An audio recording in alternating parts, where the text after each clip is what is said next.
বান্দা যখন আল্লাহর কাছে কোনো প্রশ্ন করে আল্লাহ তখন সাথে সাথে জবাব দেন। বান্দা যখন আল্লাহর কাছে কিছু চায় আল্লাহ তাআলা চাওয়ার প্রতিশ্রুতি দেন। বান্দা যখন আল্লাহর কাছে সাহায্য চায় আল্লাহ তাআলা বলেন আমার বান্দাকে সাহায্য করা আমার জন্য ওয়াজিব হয়ে যায়। এই জন্য নামাজি ব্যক্তি যখন সূরা ফাতিহা তিলাওয়াত করে আলহামদুলিল্লাহি রাব্বিল আলামিন, নামাজি ব্যক্তি যখন বলে আলহামদুলিল্লাহ, হে প্রভু সমস্ত প্রশংসা তোমার জন্য সংরক্ষিত, এই আলহামদুলিল্লাহ লিল্লাহ বলার সাথে সাথে রব্বুল আলামিন জবাব দিয়ে দেন আলাহুল হামদু ফিস সামাওয়াতি ওয়াল আরদ। হে আমার নামাজি বান্দা, প্রকৃতপক্ষে নবমণ্ডল এবং ভূমণ্ডল জুড়ে আমারই প্রতিনিয়ত আমারই প্রশংসা গুজার হচ্ছে। চিল্লা বলেন না সুবহানাল্লাহ। বান্দা যখন বলে আলহামদুলিল্লাহি রাব্বিল আলামিন, এই রাব্বিল আলামিন বলেন, তখন বান্দা যখন বলল রাব্বিল আলামিন অর্থ হচ্ছে অসংখ্য সৃষ্টি জগতের মালিক আপনি। আল্লাহ তাআলা জবাব দিচ্ছেন ইন্নাল্লাযীনা ক্বালু রাব্বুনাল্লাহু সুম্মা ইসতাকামু ফালা খাউফুন আলাইহিম ওয়ালা হুম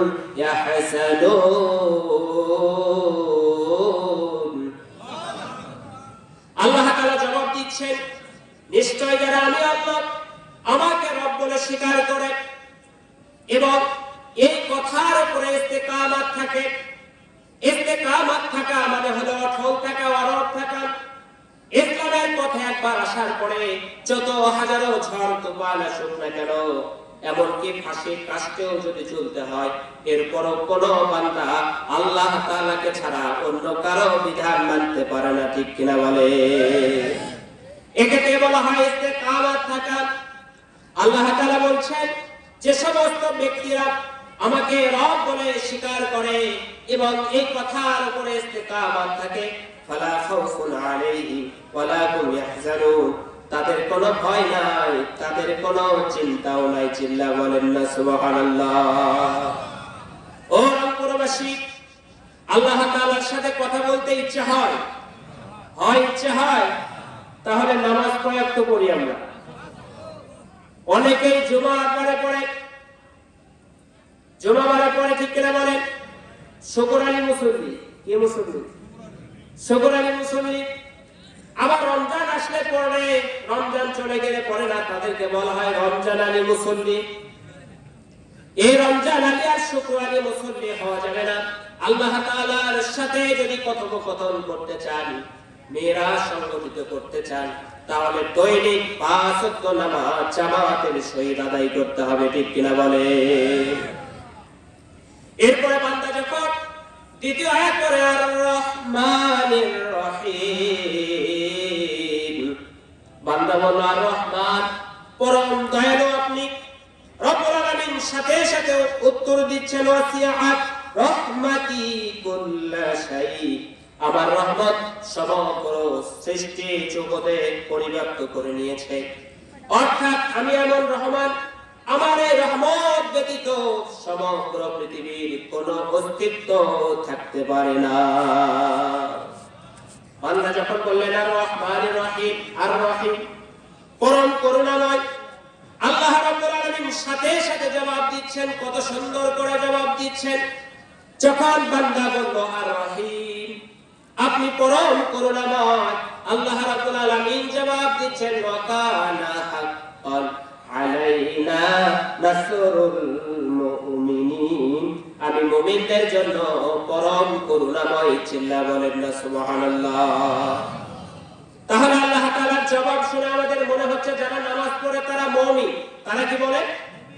আল্লাহ তাআলা এই জন্য বলেছেন ওয়া কানা বিল মুমিনিনা রাহিমা, ওয়া কানা বিল মুমিনিনা রাহিমা, মুমিনদেরকে আমি তো মুমিনদের জন্য পরম করুণাময়।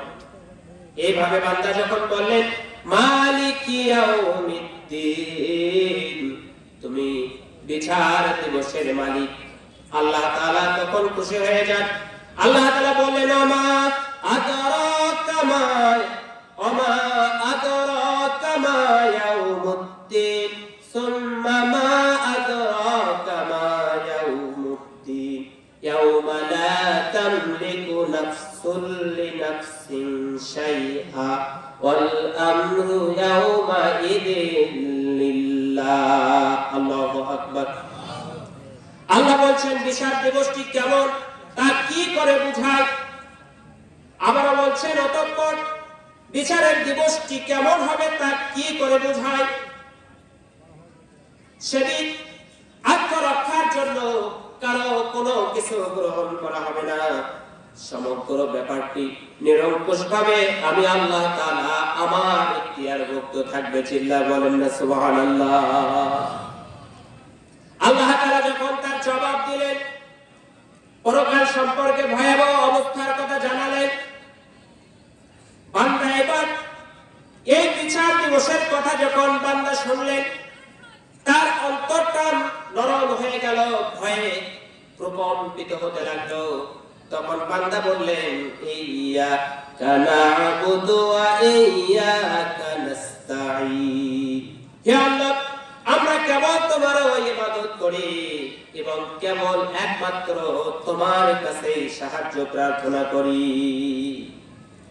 এই কথা যখন বান্দা বললেন, সঙ্গে সঙ্গে রব্বুল আলামিন জবাব দিচ্ছেন, মা খালাকাতুল জিন্না ওয়াল ইনসা ইল্লা লিয়াবুদুন। হে নামাজি বান্দা, তোমাদেরকে এবং জিন জাতিকে একমাত্র আমার ইবাদত করার জন্যই তোমাদেরকে সৃষ্টি করেছি। অতএব তোমরা স্বেচ্ছায় প্রণোদিত অবস্থায় আমার ইবাদত করো। চিল্লা বলেন না সুবহানাল্লাহ। তাহলে আমাদেরকে সৃষ্টি করেছেন কে? চিল্লা বলতে হবে কে? তার নাম কি? চিল্লা বলেন আল্লাহ। তার নাম কি বলে? তিনি কে সৃষ্টি করেছেন আমাদেরকে? কেন সৃষ্টি করেছেন? ইবাদত করার জন্য। ইবাদত শব্দের অর্থ হচ্ছে আল্লাহ তাআলা কোরআনুল কারীমের ভিতরে তিনি যে আদেশগুলো দিয়েছেন, সে আদেশগুলো জীবন চলে গেলেও মানতে হবে, জীবন থাকলেও মানতে হবে। আর যেগুলো নিষেধ করেছে সেগুলো জীবন চলে গেলেও সেগুলো থেকে বিরত থাকতে হবে। এই জন্য আল্লাহ রাব্বুল আলামিন পারিবারিক জীবন থেকে রাষ্ট্রীয় জীবন পর্যন্ত প্রত্যেকটি জায়গায় তিনি যেভাবে যে সেক্টরটি যে অবস্থায় চালাইতে বলেছে, প্রত্যেকটি জায়গায় সেভাবে চালানোর নাম হচ্ছে আল্লাহ পাকের ইবাদত করা।